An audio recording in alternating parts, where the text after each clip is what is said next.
श्रोते हो नमस्कार. आजच्या वृत्तविशेषमध्ये आपलं स्वागत. श्रोते हो, प्रधानमंत्री नरेंद्र मोदी यांनी 15 ते 20 मे या कालावधीत संयुक्त अरब अमिरात, नेदरलँड, स्वीडन, नॉर्वे आणि इटली या 5 देशांचा दौरा केला. या दौऱ्यामध्ये त्यांनी आर्थिक, संरक्षण उद्योग, ऊर्जा, सागरी दळणवळण यासह इतर अनेक क्षेत्रांमध्ये अनेक महत्त्वाचे करार केले. प्रधानमंत्र्यांचा हा दौरा, त्यातील करार, या देशांशी असलेली जवळीक आणि त्याचा भारताच्या प्रगतीला होणारा लाभ याविषयी आपण आजच्या वृत्तविशेषमध्ये जाणून घेणार आहोत. श्रोते हो, प्रधानमंत्र्यांनी संयुक्त अरब अमिरातीत त्यांनी पेट्रोलियम संबंधी, तर नेदरलँडमध्ये सेमीकंडक्टर, तर स्वीडनबरोबर कृत्रिम बुद्धिमत्ता, नॉर्वेमध्ये नील अर्थव्यवस्था, इटलीमध्ये शिक्षण क्षेत्रातील सहकार्यासह विविध करार केले. या दौऱ्यातील करारांविषयी आंतरराष्ट्रीय घडामोडीचे अभ्यासक राहुल गोखले यांनी माहिती दिली. ते म्हणाले, पंतप्रधान नरेंद्र मोदी यांनी नुकताच जो 5 देशांचा दौरा केला त्यात अनेक करारांवर स्वाक्षऱ्या झाल्या. त्यातल्या संयुक्त अरब अमिरात म्हणजे UAEच्या दौऱ्यामध्ये झालेल्या करारांचा आढावा घेण्यापूर्वी भारत आणि UAE दरम्यान अगोदर जे काही करार झाले होते त्यांचा उल्लेख करणं गरजेचं आहे, कारण त्यातनंच आता झालेल्या करारांचं महत्त्व लक्षात येईल. 2015 मध्ये पहिल्या दौऱ्यापासूनचा मोदींचा हा UAEचा 8वा दौरा आहे, तेव्हा द्विपक्षीय संबंध किती दृढ आहेत याची त्यावरनं कल्पना येईल. मोदींच्या पहिल्या दौऱ्यादरम्यान सर्वसमावेशक आणि धोरणात्मक भागीदारी करारावर स्वाक्षरी करणारा UAE हा पहिला देश होता. 2022 मध्ये दोन्ही देशांनी सर्वसमावेशक आर्थिक भागीदारी करार म्हणजे ज्याला CEPA म्हणतात हा आणखीन एक ऐतिहासिक करार केला आणि या करारामुळे दोन्ही देशांमध्ये व्यापार आणि आर्थिक सहकार्याला गती मिळाली. आताच्या दौऱ्याचं महत्त्वाचं फलित म्हणजे भारत UAE धोरणात्मक संरक्षण भागीदारी झाल्याचा विस्तार. या दौऱ्यात दोन्ही देशांनी धोरणात्मक संरक्षण भागीदारीच्या चौकटीवर स्वाक्षरी केली. त्याच्यामुळे संरक्षण, औद्योगिक सहकार्य, नाविन्यता म्हणजे प्रगत तंत्रज्ञान, लष्करी सराव, प्रशिक्षण आणि सागरी सुरक्षा या क्षेत्रांमध्ये सहकार्य मजबूत करण्यावर सहमती झाली आहे. UAE कडून भारताला लिक्विफाईड पेट्रोलियम गॅस म्हणजे LPGच्या पुरवठ्याबाबतही करार झाला आहे. UAE हा भारतासाठी खनिज तेल आणि LPGचा प्रमुख पुरवठादार देश असल्यामुळं हा करार अत्यंत महत्त्वाचा आहे. UAEनं 2027 पर्यंत फुजेराई बंदरापर्यंत अतिरिक्त पाईपलाईन टाकून आपली कच्च्या तेलाची निर्यात क्षमता दुप्पट करण्याची योजना जाहीर केली आहे आणि वाढत्या प्रादेशिक तणावाच्या पार्श्वभूमीवर होर्मुझची सामुद्रधुनी टाळणं हा त्यामागचा मुख्य उद्देश आहे. त्यामुळे भारतीय जहाजांसह भारतीय कंपन्यांनी भाड्यानं घेतलेल्या जहाजांना त्या तेल टर्मिनलमधून थेट कच्चं तेल आणि LPG भरणं सोपं होईल. त्याच्याशिवाय UAEची तेल कंपनी ADNOC भारतात आपल्या कच्च्या तेलाचा साठा तब्बल 3 कोटी पिंपांपर्यंत वाढवणार आहे. तेव्हा भारताच्या एकूण राखीव तेल साठ्यात जवळपास 70% वाढ होईल आणि भविष्यात तेलाची टंचाई भारताला भासू नये म्हणून हे महत्त्वाचं पाऊल ठरेल. त्याच्याशिवाय गुजरातच्या वाडीनार इथं जहाज दुरुस्ती केंद्र म्हणजे शिप रिपेअर क्लस्टर उभारण्याबाबत देखील संरक्षण करारावर स्वाक्षरी करण्यात आली. नेदरलँडशी मैत्रीचा नवा अध्याय भारताने लिहिलाय. भारताच्या अर्धवाहक म्हणजे सेमीकंडक्टर निर्मितीच्या महत्वाकांक्षेला उभारी देत टाटा इलेक्ट्रॉनिक्सनं युरोपमधल्या जे सर्वात मोठी तंत्रज्ञान कंपनी आहे आणि प्रगत लिथोग्राफी मशीन्स बनवणारी जागतिक आघाडीची कंपनी आहे ती म्हणजे ASML तिच्याशी एक महत्त्वपूर्ण करार केलाय. गुजरातच्या धोलेरा इथं टाटा तब्बल 11 अब्ज डॉलरची गुंतवणूक करून भारताचा पहिला चिप्स फॅब्रिकेशन प्रकल्प उभारणार आहे. अमेरिका आणि चीन यांच्यातल्या वाढत्या जागतिक तंत्रज्ञान स्पर्धेच्या पार्श्वभूमीवर नेदरलँड्स हा जागतिक तंत्रज्ञान पुरवठा साखळीतला एक कळीचा देश असल्यामुळं त्या दृष्टीनं हा करार भारताच्या भविष्याची पायाभरणी करणार आहे असं आपल्याला म्हणता येईल. पंतप्रधानांच्या स्वीडन दौऱ्यात भारताच्या आगामी शुक्रयान मोहिमेत सहभागी होण्याचं स्वीडननं मान्य केलं. भारतीय अंतराळ संशोधन संस्था इस्रो आणि स्वीडिश नॅशनल स्पेस एजन्सी दरम्यान सामंजस्य करार झाला आणि त्या करारान्वये Swedish institute of space physics ही भारताच्या शुक्र मोहिमेसाठी एक वैज्ञानिक उपकरण विकसित करणार आहे. त्यामुळे भारताच्या DSR आणि CSIR आणि नॉर्वेच्या संशोधन परिषदेत दरम्यान जे सामंजस्य करार झाले त्याच्याशिवाय CSIR आणि नॉर्वेची अन्य एक संस्था याच्यात जैव आधारित प्रक्रिया, कार्बन कॅप्चर आणि कचरा व्यवस्थापन यासारख्या शाश्वत क्षेत्रांवर एकत्र काम करण्यासाठी सहयोग करार निश्चित झालाय. तेव्हा या महत्त्वाच्या पावलांमुळं भारत आणि नॉर्वेचे द्विपक्षीय संबंध आता एक हरित धोरणात्मक भागीदारी म्हणजे ग्रीन स्ट्रॅटेजिक पार्टनरशिपमध्ये रूपांतरित झालेत असं आपल्याला म्हणता येईल. नॉर्वेचं आणखीन एक महत्त्व म्हणजे आखाती देशांच्या बाहेरचा तो एक प्रमुख तेल नैसर्गिक वायू उत्पादक देश आहे. त्याच्यामुळं ऊर्जा सुरक्षेच्या दृष्टीनं मोदी मोदींचा हा दौरा भारतासाठी मोक्याचा आणि धोरणात्मकदृष्ट्या मैलाचा दगड ठरणार आहे. भारत आणि इटलीनं आपल्या द्विपक्षीय संबंधांचा दर्जा वाढवून ते विशेष धोरणात्मक भागीदारी या पातळीवर नेण्याचा निर्णय केलाय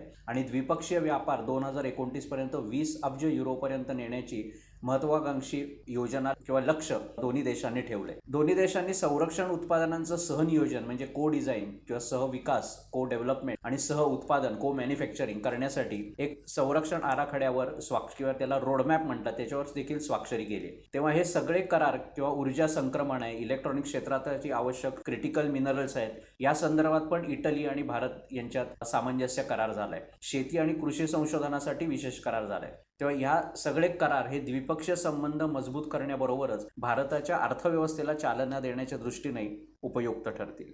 श्रोते हो, या दौऱ्यादरम्यान अनेक देशांनी भारतातील गुंतवणुकीतही स्वारस्य दाखवले.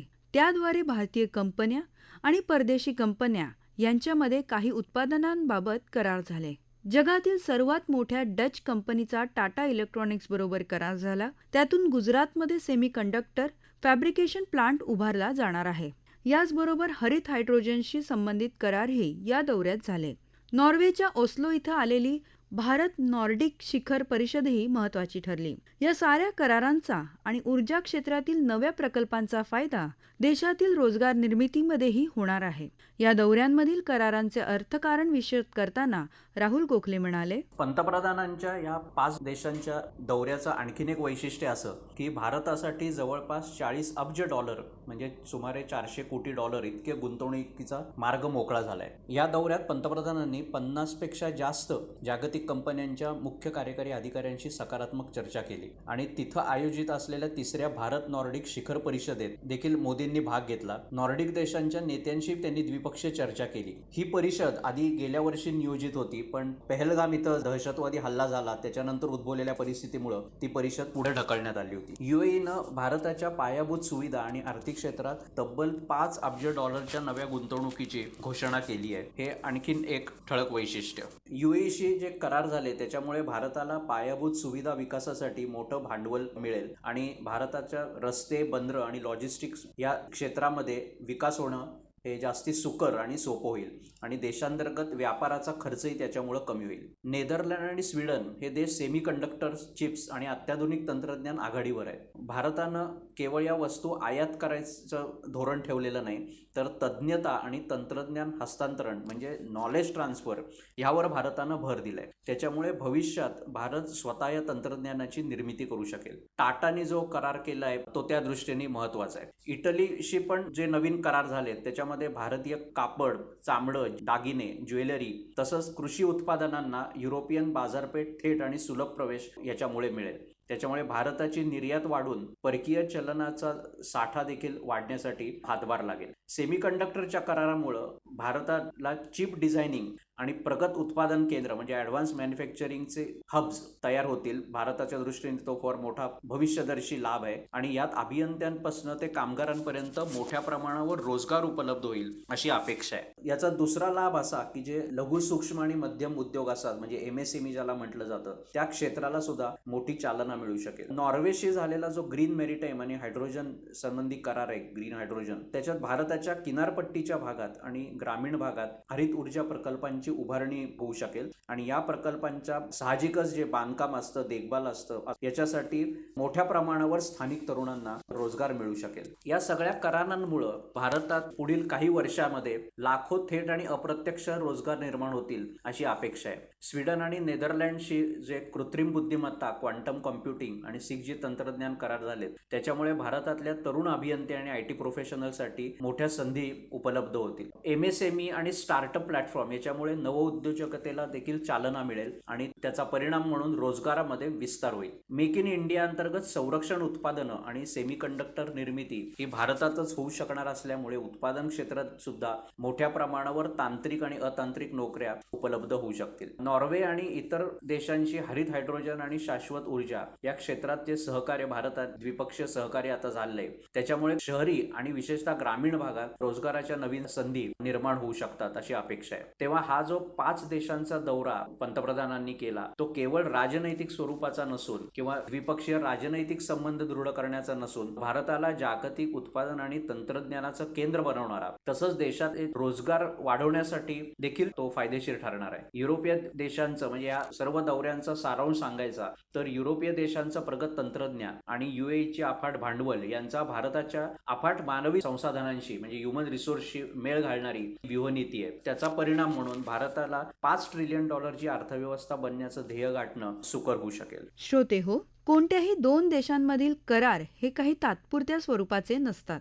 दोन्ही देशांच्या मैत्रीचा एकमेकांच्या आर्थिक, सामाजिक आणि सांस्कृतिक संबंधांवर दूरगामी परिणाम होत असतात. प्रधानमंत्री नरेंद्र मोदींचा हा दौरा आणि त्याचा भारताच्या भविष्य निर्मितीत होणारा लाभ याविषयी बोलताना राहुल गोखले यांनी सांगितलं, या दृष्टीने 2 बाबींचा उल्लेख करता येईल. एक म्हणजे मोदी यांच्या नेदरलँड दौऱ्यादरम्यान लायडन विद्यापीठाकडून जे ऐतिहासिक चोलकालीन ताम्रपट औपचारिकपणे भारताला परत करण्यात आला तेव्हा भारतीय सांस्कृतिक वारसा परत मिळण्याच्या दृष्टीनं तो एक ऐतिहासिक क्षणच म्हटला पाहिजे. तर द्विपक्षीय भागीदारी ही केवळ राजकीय किंवा आर्थिक स्तरावर नसते तर सांस्कृतिक स्तरावर देखील असते याचं हे उत्तम उदाहरण ठरेल. दुसरं उदाहरण म्हणजे मोदींनी आपल्या नेदरलँड दौऱ्यादरम्यान तिथल्या प्रसिद्ध धरणाला भेट दिली. त्या धरणाचं नाव अफलास डाईक, थोडंसं उच्चारायला अवघड असं नाव येते पण हे धरण म्हणजे जगातल्या प्रसिद्ध अभियांत्रिकी प्रकल्पांपैकी एक मानलं जातं. सुमारे 80 वर्ष जुनं असं हे धरण आहे आणि 32 किलोमीटर लांबीचं हे धरण हे उत्तर समुद्राला गोड्या पाण्याच्या सरोवरापासून वेगळं करतं. पंतप्रधानांनी या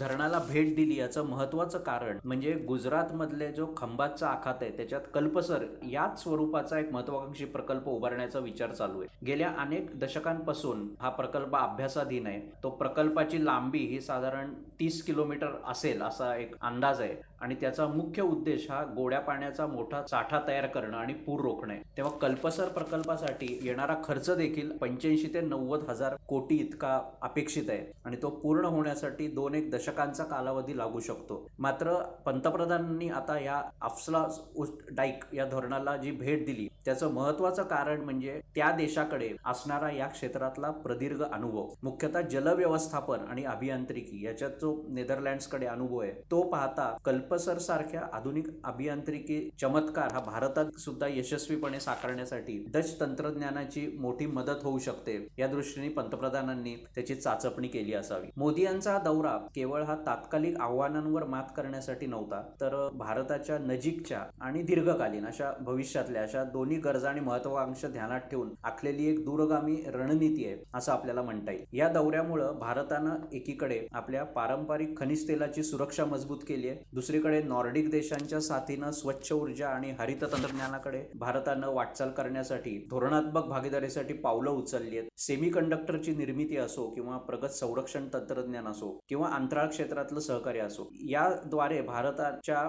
आत्मनिर्भरतेच्या ध्येयाला नवीन चालना मिळेल असं आपल्याला म्हणता येईल. बदलती जी भूराजकीय परिस्थिती आहे म्हणजे युक्रेनवर रशियाने सुरू केलेल्या युद्धापासून गेल्या 3-4 वर्षामध्ये एक प्रकारचं एक तणावपूर्ण भूराजकीय वातावरण जगभर आहे आणि त्याचा फटका फक्त त्या देशांना नाही तर जगभराला बसतोय. अशा परिस्थितीत भारतानं स्वतःला जगातलं एक विश्वासार्ह, सक्षम आणि सामग्रिकदृष्ट्या महत्वपूर्ण भागीदार म्हणून सिद्ध केल्याचं या दौऱ्यात भारताला जो प्रतिसाद मिळाला त्याच्यावरनं अधोरेखित होतं हे आपल्याला मान्य करावं लागेल. तेव्हा पंतप्रधानांचा हा जो 5 राष्ट्रांचा दौरा होता तो एका अर्थानं केवळ तात्कालिक आव्हानांना सामोरं जाण्यासाठी नाही तर भारताच्या भविष्याच्या पायाभरणीचा दौरा होता असं म्हटलं पाहिजे. श्रोते हो, प्रधानमंत्र्यांनी जागतिक स्तरावर भारताची एक विशेष प्रतिमा तयार केली आहे. त्यांच्या प्रत्येक दौऱ्यातून देशाच्या विकासाला गती येईल अशा प्रकारचे अनेक करार आतापर्यंत झाले आहेत. प्रधानमंत्र्यांचा हा दौरा देखील देशाच्या विकासात महत्त्वपूर्ण ठरेल हे निश्चित. श्रोते हो, आपला वृत्तविशेष हा कार्यक्रम आपण न्यूज ऑन AIR या ॲपवरही लाईव्ह ऐकू शकता. याशिवाय आमच्या मुंबई एअर न्यूज या यूट्यूब वाहिनीवर कार्यक्रमाचं ध्वनिमुद्रण आपल्याला कधीही ऐकता येईल. याबरोबरच आजचा वृत्तविशेष हा कार्यक्रम संपला. हा कार्यक्रम आकाशवाणीच्या प्रादेशिक वृत्त विभागाने सादर केला. सादरकर्त्या आणि संपादन संगीता गोडबोले, प्रसारण सहाय्य स्मिता दळवी, लेखन आणि समन्वय सोहम नलावडे आणि निवेदन दर्शना जोगदनकर.